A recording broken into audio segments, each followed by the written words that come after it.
Hello everybody, welcome to the homework helper for section 4.4. You'll see I already have some markings here. I got a little interrupted when I started my first recording, so I'm going to try to get through it this time. It's been a busy Monday morning here.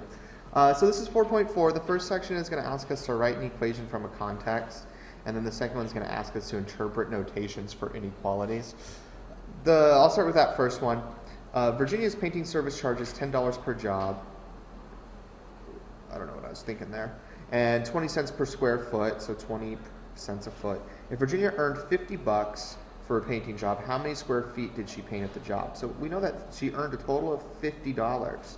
And we know that's going to be equal to, well, it's one job, so $10 plus that 0.2 per foot, which I'm going to represent as F. So that's the equation, right? So if the original amount was 10 plus the 0.2 per foot, the 20 cents per foot, that's going to equal to 50. So all we have to do is solve here. We subtract, we get 40 equals 0.2f. Then we divide by 0.2, divide by 0.2. And so we end up with 40 divided by 0.2, which is 200. So we know that she did 200 feet, which is pretty cool. Uh-oh. My document camera stopped connecting. This is all terrible. You can see I was doing some geometry earlier. What are you doing to me today? Unplug, replug. Hope everyone had a great Thanksgiving break. All right, so here we are. Next. Whoopsie. We don't care about this thing. Okay. Next we see it's asking for the notation, like number 3 it asks, is the notation 12 is less than x mean the same thing as x is less than 12? And let's just think about that. It works the same as 12 because we know that 12 equals x is the same thing as x equals 12. But is the other one true? Is 12 less than x the same as x is less than 12? Well, let's imagine a number for x. 12 is less than what number? 13. So if x equals 13, we would say 12 is less than 13, and that would be true. Now let's do the same thing here. 13 is less than 12. Well, that's not true. Not. Okay. So pretty much these are going to be asking us to do those sorts of problems and so what I expect you guys to do is kind of figure that out on all of that.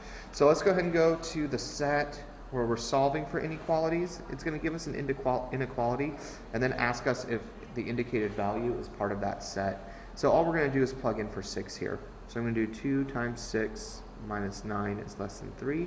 2 times 6 is 12 minus 9 is less than 3. 12 minus 9 is 3 is less than 3. Is 3 less than 3? Nope. It is 3. No. Simple, simple. This is going to ask us to do a similar sort of thing, but we're going to be doing it on a number line. So to do this, let me move that down. Do number 12 here. We're going to have it behave just like an equation, except we want to be mindful for when we multiply or divide by negative numbers. Okay, that's going to be the big thing to look for. So here, I just subtract 9 from both sides. X is less than or equal to a negative 2. I find negative 2. Because it's or equal to, that means it's a solid circle. Remember, if it's less than or greater than, it's going to be an open circle, but if it's less than or equal to or greater than or equal to, it's going to be a closed circle. And I'm looking where x is less than this number, and it's going to be less than on this side.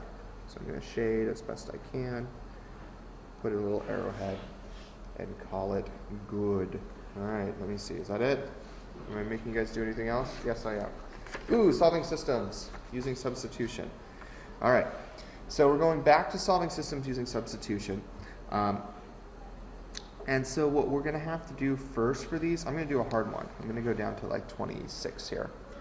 What we're going to have to do is we're going to have to get one of these in terms of x and plug it in. So I know that 3x equals 9, but what does x equal? If I divide by 3, I have x equals 3.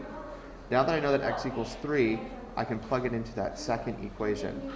So I'll end up with 5 times 3 plus y equals negative 5. All I did was I took what x equaled and put it in for what x is. 15 plus y equals negative 5. And if I subtract 15, I get y equals negative 20. So my answer is a point. The answer will be the point 3 comma negative 20. Put it in parentheses, put a box around it, put a bow on it, give it to someone you love, put it under the tree, whatever you need to do. And that's how we do our homework. All right, guys, I'll see you tomorrow.